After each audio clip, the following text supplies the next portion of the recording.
तुम्ही पाहताय राज्यातील शेतकऱ्यांसाठी आजच्या महत्त्वाच्या ठळक बातम्या। राज्यात 30 भूप्रमाण भूमापन केंद्रे सुरू होणार। संगणकीकृत मिळकत पत्रिका, 7/12 उतारा, जमिनीचे रंगीत नकाशे तसेच फेरफार नोंदीचा उतारा अशा कागदपत्रांसाठी आता भूमी अभिलेख विभागाच्या कार्यालयांमध्ये चक्रा मारण्याची आवश्यकता नाही। सेतू सुविधा केंद्रांपेक्षा अत्याधुनिक सुविधा आता भूमी अभिलेख विभागाच्या भूप्रमाण केंद्रातून मिळणार आहे। राज्यातील 30 जिल्ह्यांमध्ये अशी अत्याधुनिक केंद्रे उभारण्यात येत आहे। येत्या एप्रिल पासून ही सुविधा केंद्रे सुरू होतील। 120 प्रगतशील शेतकऱ्यांना परदेशवारीचे गिफ्ट, मागील वर्षी खंड पडला होता। 140 लाखांचा निधी मंजूर, अभ्यास दौऱ्यांच्या नावाखाली पर्यटन नको। पंजाबमध्ये अनेक शेतकरी नेते ताब्यात, आंदोलनाआधी पोलिसांची कारवाई, घरांवर छापे टाकून त्यांना ताब्यात घेतले। बेदाण्याला उच्चांकी 291 दर, जत बाजार समितीत पहिल्या दिवशी 20 टन आवक। शर्तभंगाचे शेपूटही सुटले, वर्ग 2 जमीनधारकांना मोठा दिलासा।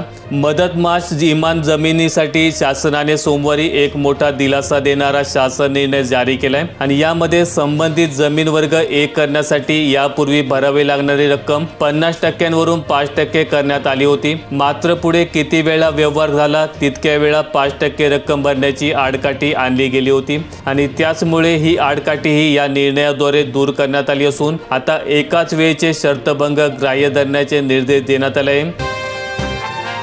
दुष्काळी अनुदानापासून 5000 शेतकरी वंचित। धुळे जिल्ह्यात खरीप हंगाम 2023 मध्ये राज्यातील 40 तालुक्यांमध्ये दुष्काळी तालुक्यात शिंदखेडा तालुक्याचा समावेश होता। शासनाने दुष्काळी अनुदानासाठी सुमारे 86 कोटी मदतीपोटी शिंदखेडा तालुक्याला दुष्काळी अनुदान देण्यात आले होते।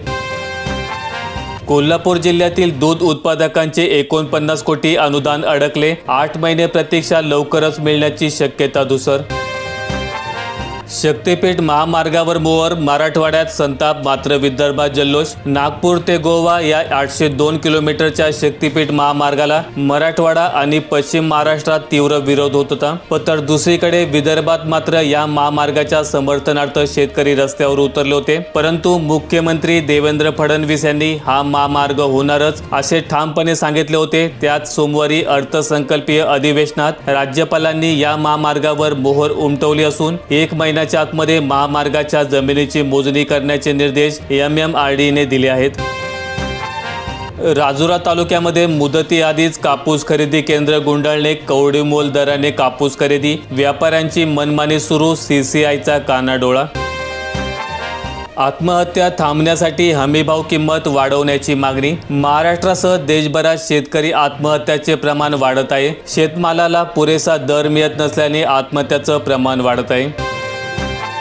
शिवभोजन थाळी बंद पडण्याच्या मार्गावर, महागाईमुळे 10 रुपयात जेवण देणे परवडेना, अनुदानात वाढ करण्याची मागणी। 8 महिन्यांपासून शिवभोजनचे अनुदान थकीत। सिंधुदुर्गमध्ये सुरंगी हंगामाला प्रारंभ, प्रति किलो 450 ते 500 रुपये दर। दिल्ली, अहमदाबाद, उज्जैनमधून मागणी। खासगी रुग्णालयांकडून होणारी लूट रोखण्यासाठी मार्गदर्शक तत्त्वे जारी करा, सर्वोच्च न्यायालयाचे केंद्र सरकारला निर्देश।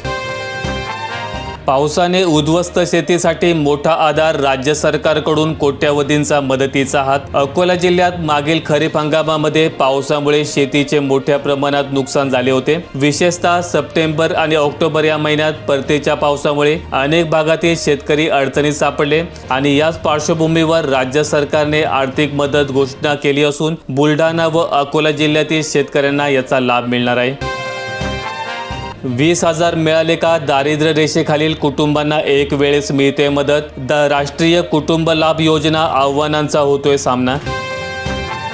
पुणे नाशिक नवीन रेल्वे मार्गाला विरोध, जुन्या मार्गासाठी सर्वपक्षीय लोकप्रतिनिधींची मुंबईत बैठक, मुख्यमंत्री फडणवीस यांना भेटणार।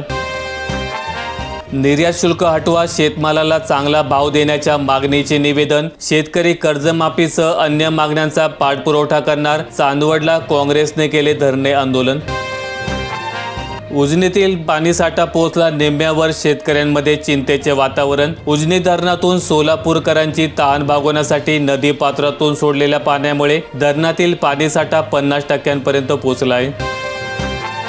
बीड जिल्ह्यात कडकडीत बंद, सरपंच संतोष देशमुख हत्येचा निषेध. लातूरमध्ये धनंजय मुंडेंसह आरोपांचे फोटो जाळले, केजमध्ये टायर पेटवल्या. 2 महिने राजीनामा न घेणे हे नैतिकतेची हत्या, वडेट्टीवार यांची टीका. बुलढाणा जिल्ह्यात पिकांच्या नुकसानीपोटी 30.35 कोटींचा निधी. शेती पिकांच्या नुकसानीसाठी बाधित शेतकऱ्यांना मदत देण्यासाठी राज्य शासनाने निधी वितरित करण्यास 28 फेब्रुवारी मंजुरी दिली होती. जिल्ह्याला 30 कोटी 35 लाख रुपयांचा निधी मिळणार आहे आणि त्यामुळे 2,37,296 नुकसानग्रस्त शेतकऱ्यांना दिलासा मिळणार आहे. पंजाबच्या शेतकऱ्यांचा चंदीगड मोर्चा, पोलिसांनी सीमा सील केल्या. माऊ मोहले जाम, सीएम भागवंत मान यांच्याशी वादानंतर शेतकरी संतप्त. धनंजय मुंडेंच्या जागी छगन भुजबळ, राजीनाम्यामुळे मंत्रिमंडळात प्रवेशाचा मार्ग मोकळा.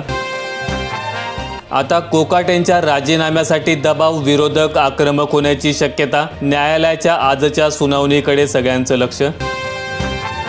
मंत्री जिरवाळ यांच्या घरासमोर संतप्त शेतकऱ्यांचे आंदोलन. दिंडोरी तालुक्यातील संतप्त शेतकऱ्यांनी रविवारी सकाळी नरहरी जिरवाळ यांच्या निवासस्थानी ठिय्या आंदोलन केले. खानदेशात मका आवक कमी असल्याने दर स्थिर, प्रति क्विंटलला सरासरी 1800 रुपयांचा दर. पीक विमा, कर्जमाफी, योग्य भाव, शेतकऱ्यांच्या मागण्यांसाठी काँग्रेसचा संकल्प. राज्यात सुरू झालेल्या अर्थसंकल्पीय अधिवेशनाच्या पहिल्या दिवशी काँग्रेसचे प्रदेशाध्यक्ष हर्षवर्धन सपकाळ यांच्या सूचनेनुसार हे आंदोलन करण्यात आले. लोकप्रिय योजनांमुळे आर्थिक प्रगतीला खीळ. राज्याचा अर्थसंकल्प सादर करताना अर्थमंत्र्यांसमोर अनेक आव्हाने. 10 महिन्यात 36 खून तर 5 वर्षामध्ये 276 खून. मुख्यमंत्र्यांनी स्वतः सांगितला बीडचा माहीत नसलेला काळा इतिहास. कोकणात काजू बिला 160 रुपये प्रति किलोचा दर. कोकणी मेवाही बाजारात दाखल, काजूला हमीभाव देण्याची मागणी. शेतकरी नवरा नको ग बाई, ग्रामीण भागातील विवाह संस्थेवरील संकट. ग्रामीण भागात बेरोजगार तसेच वय वाढून लग्न न होणाऱ्या मुलांच्या टोळ्या वाढत गेल्यास एकंदरीतच सामाजिक स्वास्थ्य बिघडण्यास वेळ लागणार नाही. ग्राहकाला शून्य वीज बिल येणारच नाही. सूर्यघरमुळे फायदा होणार नसल्याचं तज्ज्ञांचे म्हणणे. धनंजय मुंडेंचा राजीनामा शेवट नाही, आता तर कुठे प्रकरण सुरू झालंय. आमदारकी सुद्धा रद्द होण्याची शक्यता. काजू उत्पादकांवर दुहेरी संकट, करपलेला मोहर आणि कीड प्रादुर्भावाने शेतकऱ्यांचे नुकसान. माहिती आवडल्यास व्हिडिओला लाईक करून दररोजच्या बातम्या पाहण्यासाठी चॅनेल सबस्क्राईब करा. धन्यवाद.